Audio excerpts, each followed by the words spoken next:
All right, hi everybody. This is Cutlass High Proof coming at you today. Winter storm hit. I'm snowed in. Not a whole lot to do. Been Netflixing for the most part. Looked over at my shelf. I noticed that some of the favorite bottles that I have, because I was trying to come up with an idea for a video. I said, hey, let me look at some of my favorite bottles. I noticed that majority of them were single barrels or store picks. And as you know, with store pick, once that bottle is gone, it is gone. You're not going to find another barrel that's like that one. So let me let you take a look into some of the bottles that I bought since I've really gotten serious into bourbon. The very first store pick that I bought, Blue Note, uncut, unfiltered. Found this one at the Bottle Shop in Memphis, Tennessee. This one is coming in at 119.3 proof. It was actually selling for $39.99 at the time. They also had the regular Blue Note that was $39.99 at 93 proof. And I decided, and I had to make an executive decision, do I get the 93 proof or the 119 for the same price? I decided to go with the 119. Man, this bottle is great. It has the classic bourbon notes of vanilla, caramel, some brown sugar. It also has a little bit of spice to it that keeps everything from being overly sweet. So this is a really good bottle. Another one of my favorite bottles, that Knob Creek 9-year single barrel. This one is 9 years, 2 months.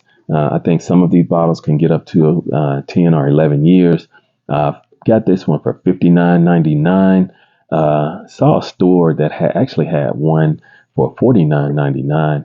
I didn't get it. I was being cheap that day. I had bought something else and decided to hold off on getting it. Wish I would have gotten it. But I am not disappointed. It has that classic Jim Beam peanut note. For me, it kind of has that boiled peanut note to it.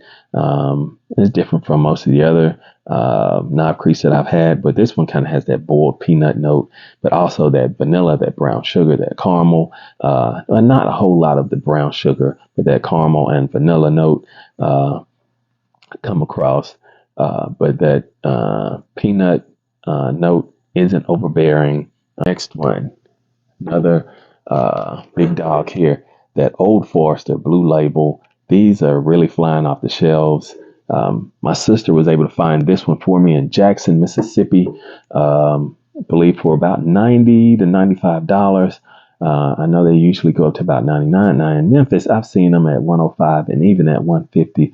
But I'm sorry, I'm not paying $150 for this bottle. It's good, but not $150 good. This one is coming in at 124.1 proof. It is good. Again, I've been taking my time with it because it is so good. Again, that peanut note, but I am getting like a charred brown sugar with this one. The vanilla sweetness as well, caramel, especially on the front of the palate. I'm getting that caramel and brown sugar sweetness, and that peanut kind of hits at the mid palate, and a little spice at the end to kind of mellow everything out to keep those flavors from being too overbearing. So I'm telling you, it's awesome. Next one.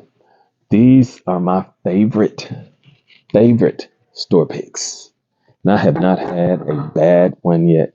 These come in, all of these store picks always come in at 110 proof.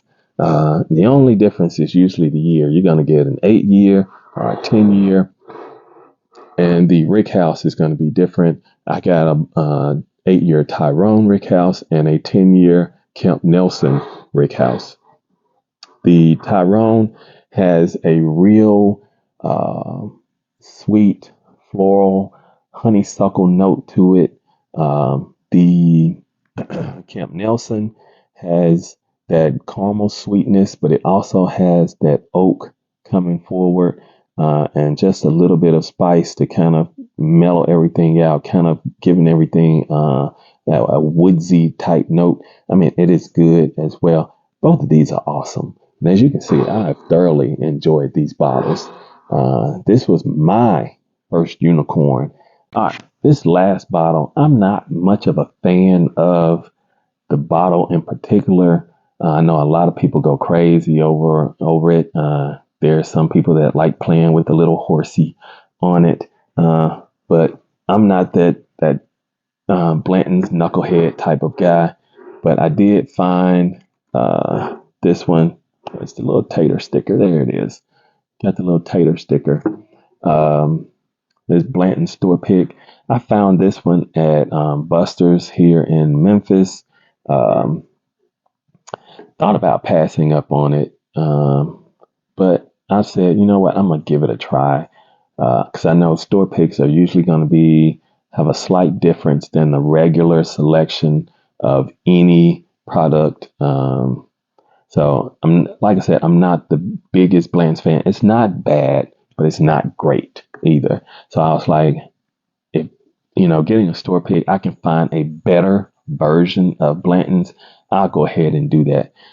I was not disappointed. I really like this bottle. Again, I'm taking my time with it because I know once it's gone, it is gone. I didn't want to go back and buy another bottle.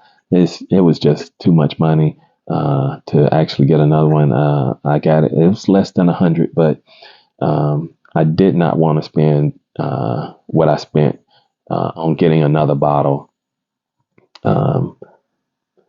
It has that, again, that kind of like that Blanton's note, but it also has this almost black tea note to it, but it's not off-putting at all.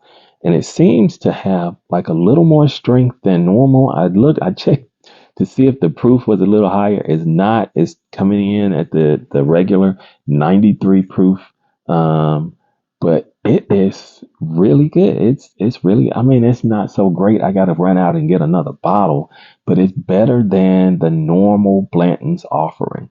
So I was pleasantly surprised at this. I found another store that has the Blanton store pick. I did pick up a bottle of that one. That I would, sacrifice a little money to try that one, but I'm using that one in a trade. So not gonna be able to try that one, but I was pleasantly surprised. Again, it has like a black tea note to it that kind of surprised me, made it a little different, put a little twist to it, and I really did like it. So these are my store picks, my single barrel picks that I have enjoyed this year. I do enjoy picking up store picks because I know there's going to be something a little bit different about each one of those offerings.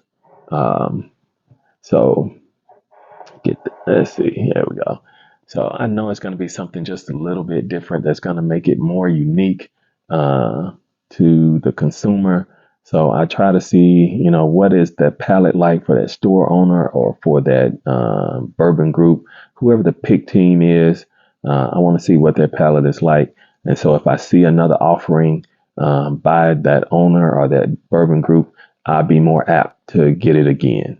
So, all right. Thanks everyone for tuning in and watching this video.